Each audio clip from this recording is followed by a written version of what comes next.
The night I destroyed my marriage, the Texas sky cracked open with thunder. I stood in our dimly lit kitchen, my husband John's calloused hands trembling as he held a receipt for a motel I did not book. Across town, David waited for me in room 217, whiskey on his breath and promises on his lips. I was trapped between the man I vowed to love and the man I could not resist. This is how my greed burned everything to ash. My name is Linda. I am 34 years old, and until last year, I believed I was happy.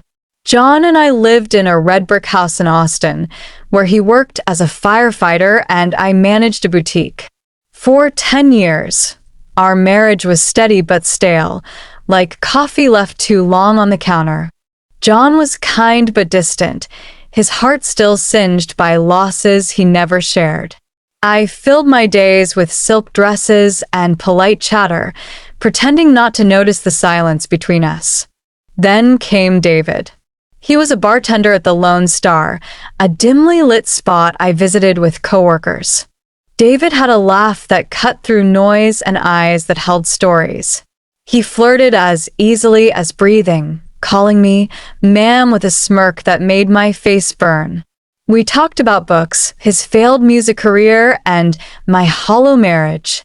One rainy Tuesday, he kissed me in the stockroom after closing. It was not gentle. It was not right. But for the first time in years, I felt alive. The lies began small. Working late. Book club. John believed me. Why would he not? I had always been the good wife. But guilt gnawed at me. I would stare at John as he slept, his face softened by moonlight, and hate myself. Yet every time David texted, "Miss you," I ran to him. We met in cheap motels, our bodies tangled in sheets that smelled of bleach and regret. But David was not what he seemed. He spoke little of his past, dodging questions about family or friends. Once, I found a woman's scarf in his car. He said it was his sister's. I wanted to believe him. Then in July, John changed. He started checking my phone. He asked about David in a voice like broken glass. I denied it, but fear clawed my throat. That same week, David begged me to leave John. We could be happy, he said. I almost said yes. But on August 12th, the storm came. John found the receipt in my jacket, a motel charge from a day I had claimed to be in Dallas. He did not yell. He did not cry. He simply said, "Who is he?" Outside, thunder shook the earth. Somewhere, David waited. And I realized too late that love triangles do not have winners, only survivors. For weeks after John found the receipt, our house became a prison of whispers. He stopped sleeping in our bed. I would hear him pacing the hallway at night, his footsteps heavy with betrayal. I wanted to beg for forgiveness, but guilt kept my mouth shut. Instead, I buried myself in work and David. David's charm had always felt like a drug, but now, his touch left me numb. He noticed. "You are not the same," he said one evening in his cramped apartment, smoke from his cigarette curling between us. I lied and blamed stress. The truth was, every time I looked at him, I saw John's broken face. Then I found the necklace. It was a Thursday. David had left his phone on the couch while he showered.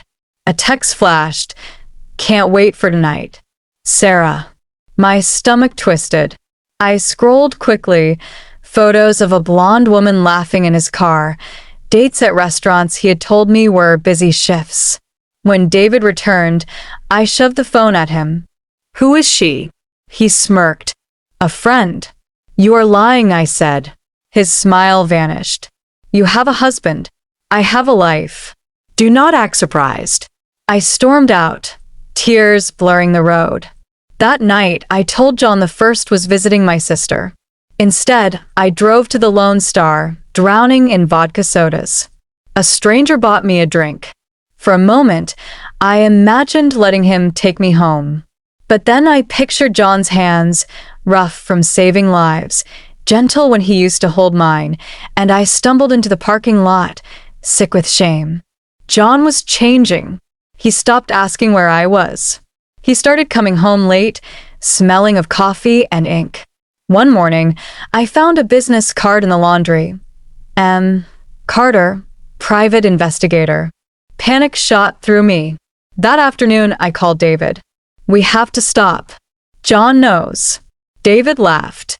Or what? He will leave you? You have no one but me now. His words cut deeper than I admitted. 2 days later, the investigator's report landed in John's hands. I knew because he left it on the kitchen table, open to a page detailing motel dates, photos of David and me, even receipts for dinners I had lied about. At the bottom, a note. Subject also involved with Sarah H. See attached. John walked in as I stared at the papers. His eyes were red-rimmed but cold. You picked a liar, he said. And I picked a coward. He did not yell. He did not cry. He simply packed a bag and said, I will be staying at the station. I collapsed on the floor, clutching the report. Sarah's face smiled up from a photo, her arm linked with David's at a fairground. I had risked everything for a man who saw me as one of many. That night, I showed up at David's door, screaming, You used me. You ruined my life. He gripped my arms, his breath sour. You ruined your own life. Now get out before I call the cops. I drove to a motel, the same one where David and I had first kissed. I stared at the peeling wallpaper and wondered how love could turn so poisonous. But the worst was yet to come. The day John posted the photos online, I became a ghost. He did it quietly, without warning. I woke up to a flood of text messages, friends, neighbors, even my boss. Is this real? How could you? My face, blurred but recognizable, was plastered on a local gossip forum. David's arm wrapped around my waist outside a motel. John had written nothing. He did not need to. The world saw my shame. I drove to the fire station, begging through the locked glass doors. John, please. He stood in the hallway, his uniform wrinkled, eyes hollow. He shook his head once, turned away, and disappeared. A young firefighter glared at me. You should leave. David's bar was next. The Lone Star's windows were boarded up. A handwritten sign read, Closed until further notice. Neighbors whispered that David had been arrested after a fight with Sarah's ex-boyfriend. I never learned the truth. He vanished like smoke. I rented a studio apartment on the outskirts of town. The walls were thin, and the faucet dripped all night. I quit my job. I stopped answering calls. My sister mailed a letter. Mom says you are dead to her. Some nights, I drove past our old house. John's truck was gone. A for sale sign stood in the yard. Once, I saw him loading boxes into a U-Haul. He looked thinner, older. I wanted to scream, I am sorry, but I knew he would not forgive me. No one would. In December, I found David. He was working at a gas station 30 miles north, his knuckles scarred, his smile gone. I stood by the chip aisle, shaking. He froze when he saw me. What do you want? You destroyed me, I said. He laughed bitterly. You did that yourself. I slapped him. The sound echoed like a gunshot. He grabbed my wrist, his grip tight. Get out. Before I make you. I left. That night, I swallowed a bottle of sleeping pills. But I woke up. The hospital room was bright and cold. A nurse said someone had found me collapsed in the parking lot. No one visited. When I was discharged, I sat on a bus bench and watched cars blur past. I thought about John saving strangers from fires. I thought about David's empty laugh. I thought about the woman I used to be, the one who believed love was enough. Love is not enough. It is a spark, and sparks can burn down forests. Now I work at a laundromat. I fold strangers' clothes and collect quarters. Sometimes I see a man who looks like John, and my heart stops. Sometimes I hear a song David used to play, and I want to scream. But most days I am numb. This is my punishment. This is my truth. John rebuilt his life far from Texas. David works the night shift somewhere, hiding from his past. And I am here, writing this on a cracked phone, hoping someone will listen. Do not be like me. Do not mistake lust for love. Do not break promises just because you are lonely. The secrets we keep do not stay secret. They rot. They fester. And in the end, they destroy everyone. To the viewers and listeners, this story was a mirror of my darkest choices. If it moved you, angered you, or made you feel less alone, drop a comment below. Let me know your thoughts. Like this video if you want more raw, real stories about love's sharp edges.